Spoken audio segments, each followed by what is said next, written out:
There's a pretty good theory that the entire world is just Ed Sheeran's dream. This is a really interesting theory, and just go with me here. And I'm sorry if you're an Ed Sheeran fan, you're gonna be insulted here in a second. Now, I'm not saying that I don't consider myself an Ed Sheeran fan. I think he's a talented guy. I think that he's got very catchy music. I think that he seems like a good guy. He's got a few too many Shrek tattoos, but whatever, you know, a lot of people make mistakes. But if you were to go into a coffee shop and you were to see, you got something, Jacob? Now just to clarify, Jacob, don't get in the shot, Jacob, because I'm about to say that Jacob is he's our AI. It's just a box over there. Okay, Jacob, hand me your computer with an Ed Sheeran article entitled "Scientists Confirm We Are All Living in Ed Sheeran's Dream." Yeah, so this is from the Daily Match, which it's The Onion? It's a joke article, but the point of this is this, and I haven't read that article. I've just had a conversation with a friend who had seen that, and he thought this was a really interesting theory. Put yourself in a situation where you go into a coffee shop 10 years ago, and you go in there and there's Ed Sheeran, and he's Ed Sheeran before he's Ed Sheeran, right? He's just a dude, and he's playing like before he's famous. He's playing an Ed Sheeran song on the acoustic guitar, and he's doing some like singing and some interesting rapping, sort of white dude rapping kind of thing. And you're like, this guy's pretty good. Hey, honey, we should give him a tip.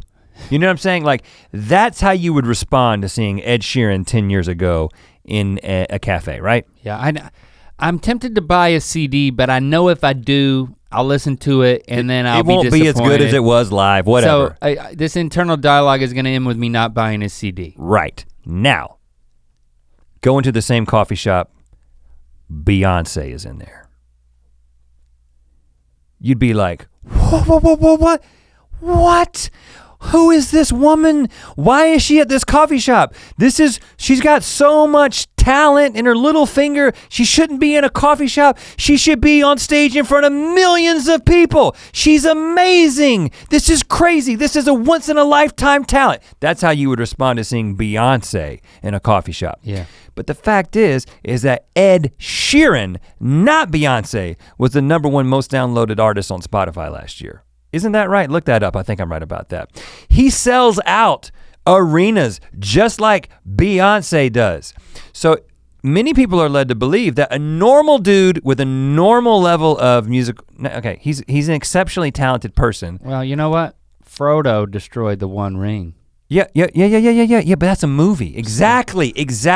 That didn't happen in real life. That's a freaking story out of Tolkien's mind. It's really Sam. You know what I'm saying? Which is even worse. Yeah, so you're playing right into this because the story that we all want to tell is that the underdog wins, right? The underdog, but that's what we see in movies. That isn't what you always see in real life. But Ed Sheeran is the classic example of just a normal dude dominating. And so it could be true that this is just me and you, and this whole conversation are just a figment of Ed Sheeran's imagination in the world where he decided that he was gonna be the man. Most streamed artist on Spotify, Ed Sheeran, confirmed fact. You tell me how we don't know that we're not a figment of Ed Sheeran's imagination. Well, the most viewed channel on YouTube is a kid talking about toys. You know? I feel like I can explain that though. Because a lot of children are left just in front of a computer screen and they love to watch unboxing videos of their peers talking about toys. And and parents just leave YouTube on for them just endlessly. That's why so much of the YouTube algorithm, or not algorithm, but just what's popular on YouTube is so driven by kids' tastes. I can understand that. I can explain that, but I can't explain it. The only explanation is that this is his world. I'm just saying that it's plausible. You cannot tell me that it's impossible that we are not just a figment of Ed Sheeran's imagination. No way to prove it. And it makes sense that he would have, just like Ed Sheeran if this were just all his imagination, within that imagination, he would have two dudes on the internet right now talking about how this was all his imagination, because that's the perfect red play. Herring. The perfect play. It's the perfect way to throw you off of his trail.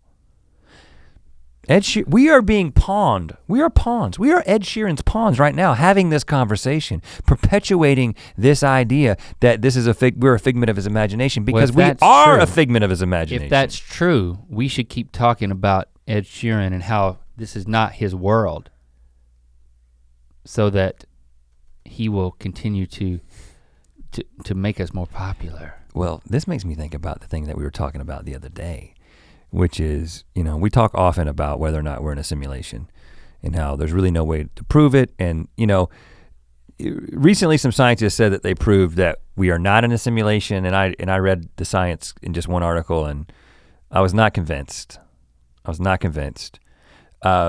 But this, the theory goes that at some point in a civilization's timeline, they will have the ability to generate a reality, a virtual reality that is indistinguishable from reality.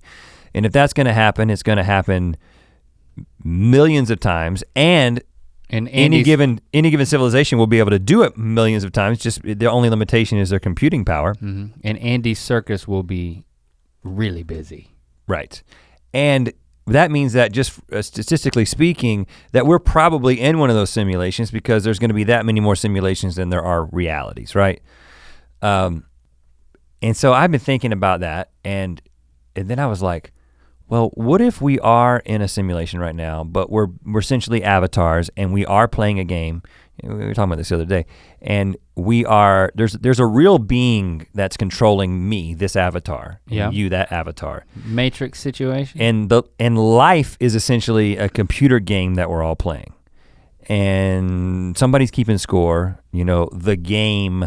The game master, God, whoever you want to call that, and there's a way to beat the game. And I was sitting in my hot tub a couple weeks ago, and I was like, what if the way that you break out of the simulation is just saying that it's a simulation and saying that you want to get out of it? If there was some sort of way that you could be like, okay, guys, I know it's a simulation, I'm ready to get out. Okay. And I was in my hot tub, and can I, right now, can I please ask you not to continue this story? I don't want you to tell them what you told me. I don't want them to know what you did next. Do you remember what I did next? I remember what you did next. I was just about to say what I did next. I know, and I don't know. Okay, fine, tell them. I was basically saying it. I just said out loud, I know this is a simulation, and I'm ready to get out. He said it out loud. And I'm still here. So. You actually tried it. I did. So either. And you didn't have to tell anybody you did that. No, I did. You didn't have to tell me. That's what the Ear Biscuits, listen, are about, man. Your secret was safe with me, dude. I was never going to tell anybody. That's what Ear Biscuits are about. Okay, but let me tell you what I learned by saying that. You could probably cover it up right now. You could back up and you could say, I don't want to back up. You know what? I thought it'd be funny to say it out loud, but I didn't. Because I learned for everybody that that is not the way out of the simulation, okay? I've confirmed. He's learned it for everybody. That's not how you get out, so don't try it. You don't have to try it. It is a low, low moment. Or B, we're not in a simulation. I mean, those are the two options. But I tend to think we're in one, and I just don't know the way out. Maybe you gotta learn a different language. Maybe you have to talk someone else into doing it, and then you both hold hands? Yeah. Come on, let's do it, man. Okay. Whatever, listen, wouldn't it be so awesome if we were recording a podcast in this simulation right now? We were the ones. And then all of a sudden the headphones just fall to the ground because we leave, and then that is broadcast back to the people in the simulation. Like Obi-Wan? Yes, hold my hand.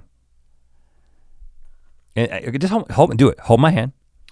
Now we need to say our names, and we need to be in agreement, and we need to have faith, okay? This is faith shouldn't have anything to do with it. No, this is like Indiana Jones, man. This is like throwing the sand out. You gotta take the step. Well, if it is about hold my freaking hand. If it is about faith, you shouldn't throw the sand out, because that always bumped me. It's like, why did he throw the sand out? That's not faith. Well, faith's got to be based on something. You know, it can't just be blind. You got to throw some sand out. Here's the sand. It's my hand. Hold it, man. Well, that's the part that doesn't make sense. And let's say we are Rhett and Link. For the fresh listeners, I'm currently holding his hand. And we're gonna say we are Rhett and Link, and we know we're in a simulation, and we want out now.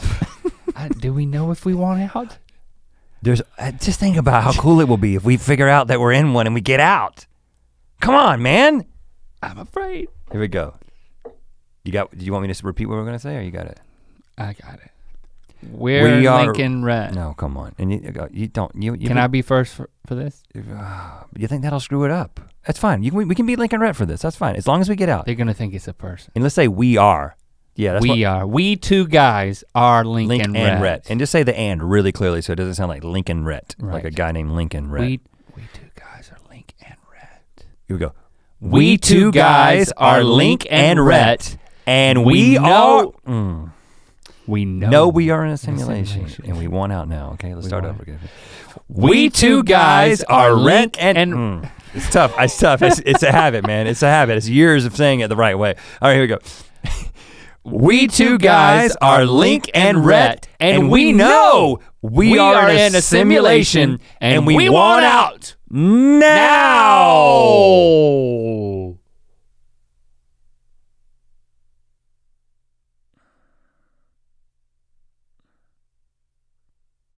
To watch more Ear Biscuits, click on the playlist on the right. To watch the previous episode of Ear Biscuits, click on the playlist to the left. And don't forget to click on the circular icon to subscribe. If you prefer to listen to this podcast, it's available on all your favorite podcast platforms.